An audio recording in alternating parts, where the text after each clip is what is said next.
Bonjour, attaquons cette fois-ci directement l'algèbre de boules à partir de tout ce que nous avons acquis jusqu'à présent et essentiellement toutes les lois qui ont été découvertes avec la théorie des ensembles. Vous allez voir que grâce aux différentes correspondances que nous avons trouvées, ça va couler de source.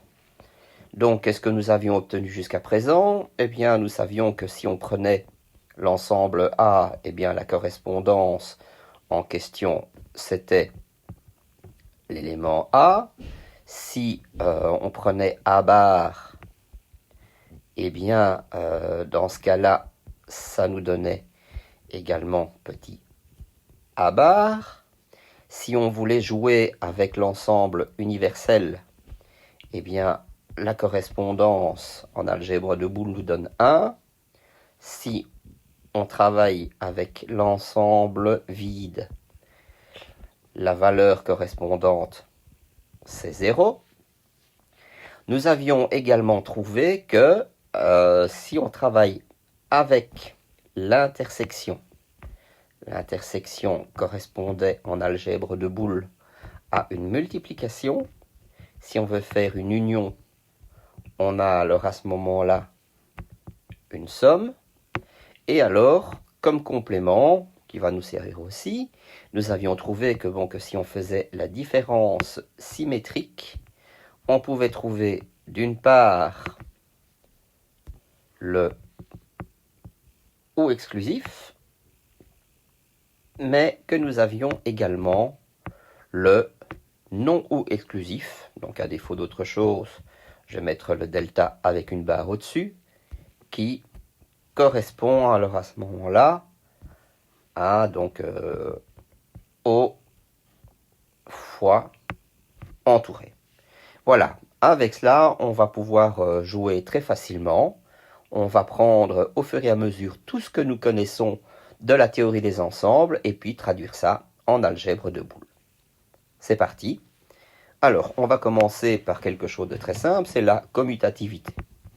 À savoir que si je fais A inter B, je sais que c'est la même chose que B inter A, et notez qu'avec l'union, j'ai exactement la même chose. Si je fais AA union B, je vais obtenir B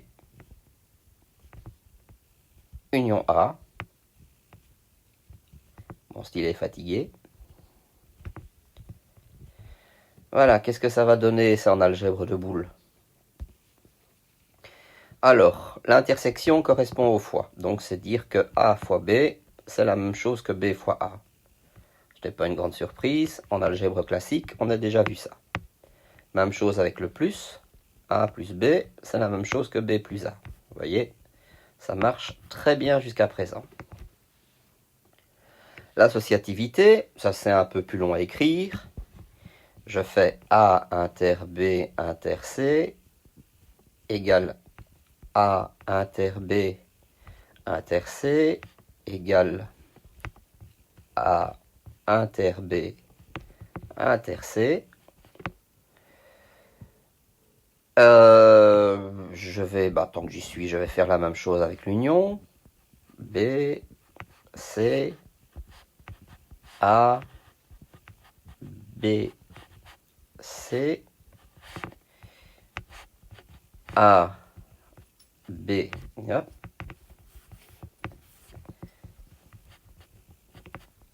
C. L'associativité, c'est quoi? C'est me donner le droit de pouvoir mettre des parenthèses où j'ai envie, sans qu'il y ait de dommages. Voilà. Si je fais ça, ça marche toujours. Si j'écris ça en algèbre de boules, c'est parti. Il suffit de prendre les majuscules, les transformer en minuscules, et tout ce qui est inter devient fois. Donc c'est A fois B fois C égale A fois B fois C. Pour l'instant, c'est vraiment de la révision. En dessous également, je fais la même chose, mais cette fois-ci les unions deviennent des plus. A plus B plus C égale A. A plus B plus C égale A plus B plus C. Voilà, donc j'ai regardé deux lois de base qui sont la commutativité et l'associativité. Eh bien, on va continuer en regardant ce qui se passe, par exemple, du côté des neutres. Donc, allons-y. Au niveau du neutre, si j'écris A union phi, donc A union l'ensemble vide, fatalement, je vais trouver A. C'est l'ensemble vide qui est le neutre de l'union. De même, si je fais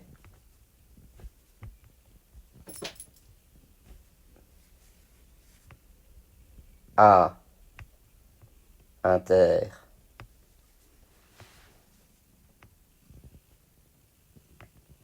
universel, ça va me donner également A. Correspondant en algèbre, c'est direct.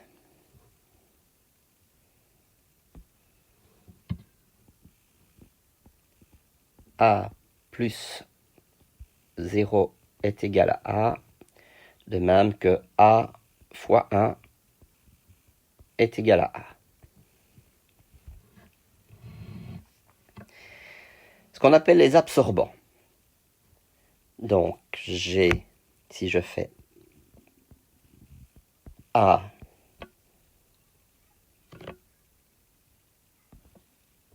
union l'universel.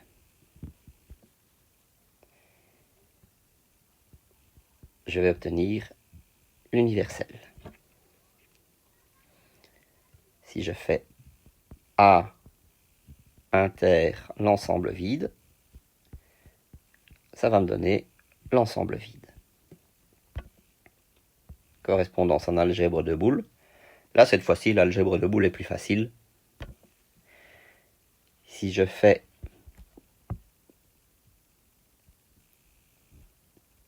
A plus 1, ça me donne toujours 1. Si par contre je fais A fois 0, ça me donne 0. Effectivement, le A plus 1 égale 1, c'est tout simplement parce que si A vaut 0, 0 plus 1, ça donne 1. Mais rappelons que si A vaut 1, 1 plus 1, ça donne 1 aussi. Nous avons l'idempotence. Très facile, ça, l'idempotence.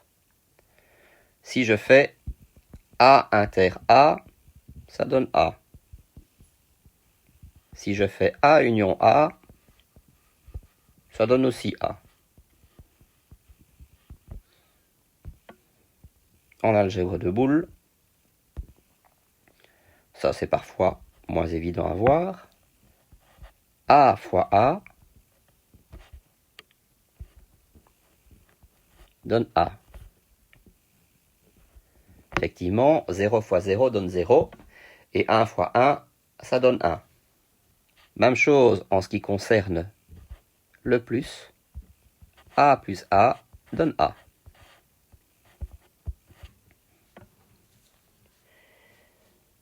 Donc, 0 plus 0, ça donne 0. 1 plus 1, ça donne 1. Vous comprenez donc que dans l'algèbre de Boole, il n'est pas question de jouer avec des A carrés ou avec des 3A. Ça ne sert mais strictement à rien. Complémentarité. Je veux savoir ce qui se passe si je fais A inter A bar ou si je fais A union A bar.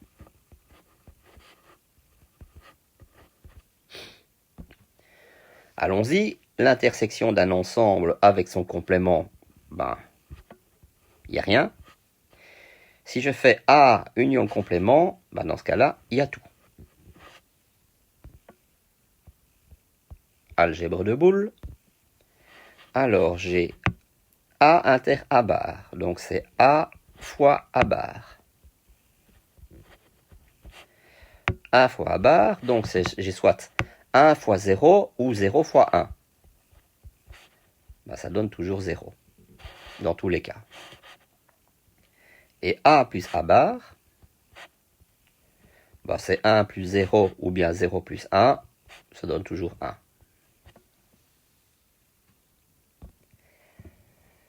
Distributivité. Alors, là, c'est peut-être moins évident, parce qu'on a vu que dans la théorie des ensembles, il y avait non pas une distributivité, mais qu'il y en avait deux. La première, A inter B union C, donne A inter B union A inter C. C'est le début. Si je veux traduire ça en algèbre de Boole, je vais avoir A fois B plus C me donne A fois B, AB si vous préférez, plus AC. Ça, on connaît tous, donc hein, la fameuse distributivité classique. Là, c'est connu. Mais il y a aussi l'autre. C'est de remplacer d'abord tout ce qui est intersection et union par l'autre. Donc on permute. On avait vu que si je fais A union B inter C, ça va me donner A union B inter A union C. Et dans l'algèbre de Boole, on peut donc écrire que A plus B fois C, ou A plus BC tout simplement, va me donner quoi? On peut l'écrire également comme étant égal à A plus B qui multiplie A plus C.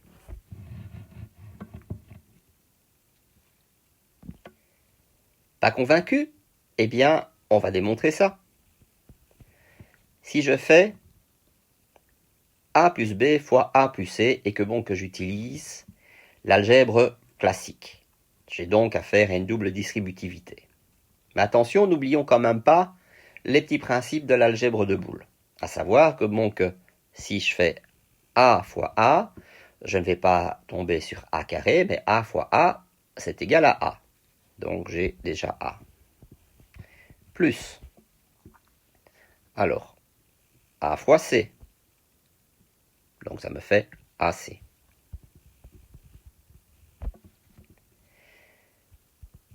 Plus B fois A, ou AB. Plus le dernier, B fois C.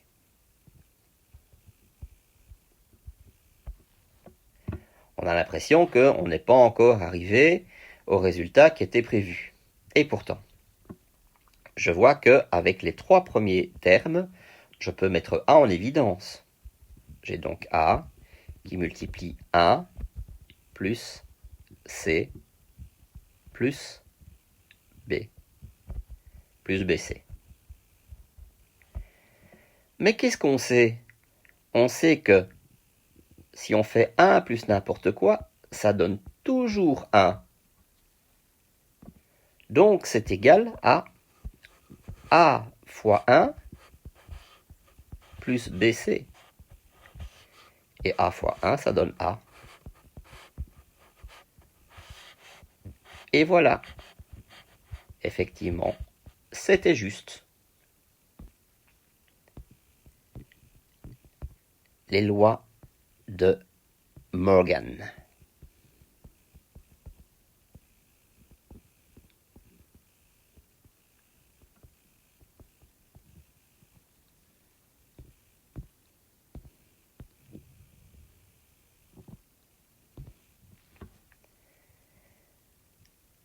Alors, qu'avions-nous avec la théorie des ensembles? A inter B avec une barre est égal à A bar union B bar. On va traduire ça en algèbre de boules. Ça nous donne A fois B bar, dont nous avons étudié la table de vérité, est égal à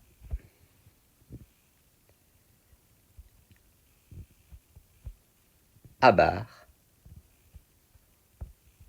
plus B bar. Voilà donc une des premières lois du fameux Morgan à connaître par cœur, évidemment. Ce ne sera pas la seule d'ailleurs.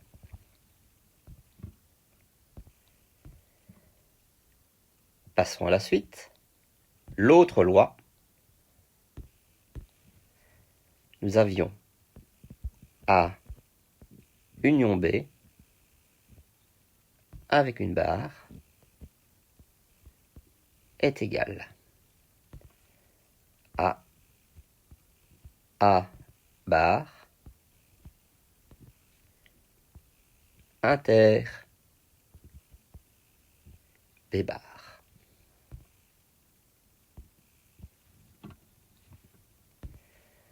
Algèbre de boules, A plus B bar est égal à A bar fois B bar. Et voilà. Les deux lois de Morgan. Quelque chose que vous adorez tous, ce sont les identités remarquables.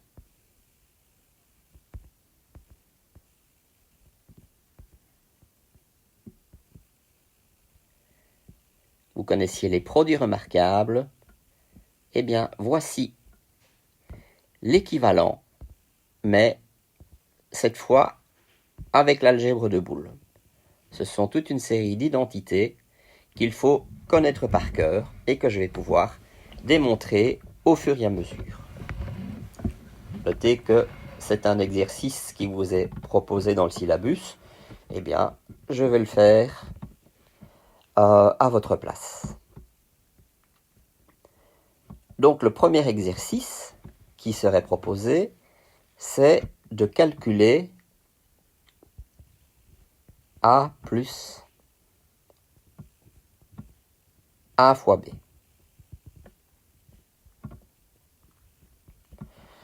Je regarde ce que ça donne. Alors, je vois que je peux mettre A en évidence. On va revenir à ce que nous avions fait précédemment. Alors, ça me donne 1 plus B. Mais je sais que 1 plus B, ça vaut toujours 1. Donc, comme résultat, j'ai A fois 1, et ça me donne A. Voilà donc la première identité remarquable. Je vois que A plus AB est égal à A. Identité remarquable suivante. Je fais A fois A plus B. Je fais donc la commutativité, pardon, la distributivité. Alors, A fois A, ça me donne A, plus A fois B, ça me donne AB. Bah, je ne vais pas aller plus loin. Ça correspond pile poil à ce que nous avons noté ici. Donc, nous savons que c'est égal à A. C'est terminé pour cette identité-là. Identité suivante. Ah, celle-là, elle intervient très souvent. A plus A bar fois B. Je vais faire le calcul de cela. Le plus simple, c'est d'utiliser la distributivité. Donc, qu'est-ce que je dois faire pour ça? C'est réécrire la même chose. C'est donc A plus une parenthèse, A bar fois B. Et je vais faire la distributivité. A fois A bar, pardon, A plus A bar, le tout fois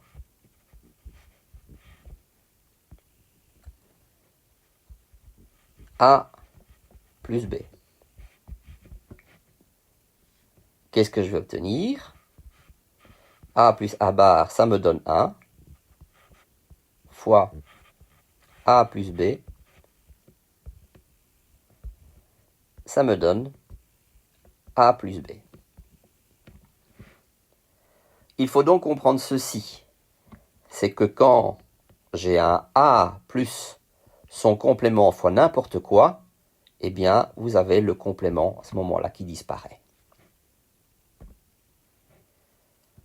Dernière identité remarquable, je fais A fois A bar plus B. Elle est assez simple. Si je fais A fois A bar, je vais l'écrire. A fois A bar plus A fois B. Qu'est-ce que j'obtiens?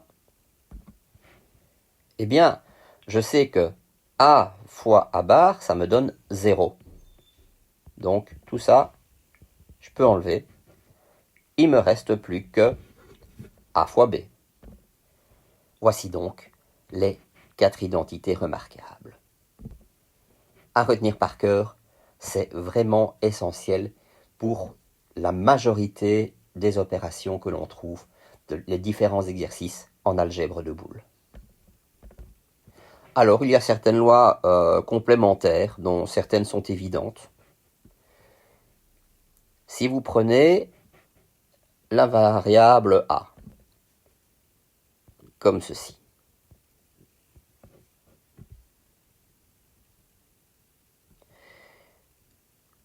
vous prenez son complément. Voilà. Bien. Et si vous prenez le complément du complément, eh bien, vous retombez en arrière, vous retombez sur A. Je réécris la même chose. Donc, je fais A.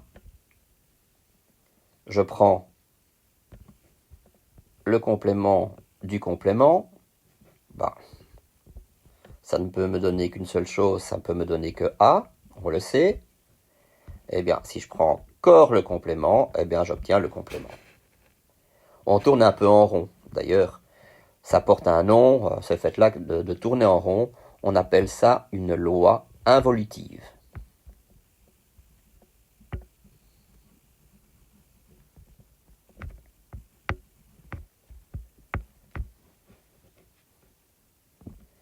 Alors, petit calcul supplémentaire, je fais A fois B plus A fois B bar. Eh bien, je vois que je peux mettre en évidence A devant B plus B bar. Je sais que B plus B bar, ça va me donner 1. Et donc, A fois 1, bah, ça me donne A. Voilà, premier petit exercice. Deuxième petit exercice, je fais A plus B fois A plus B bar. Double distributivité, je vais voir ce que ça va donner. Ça me donne quoi?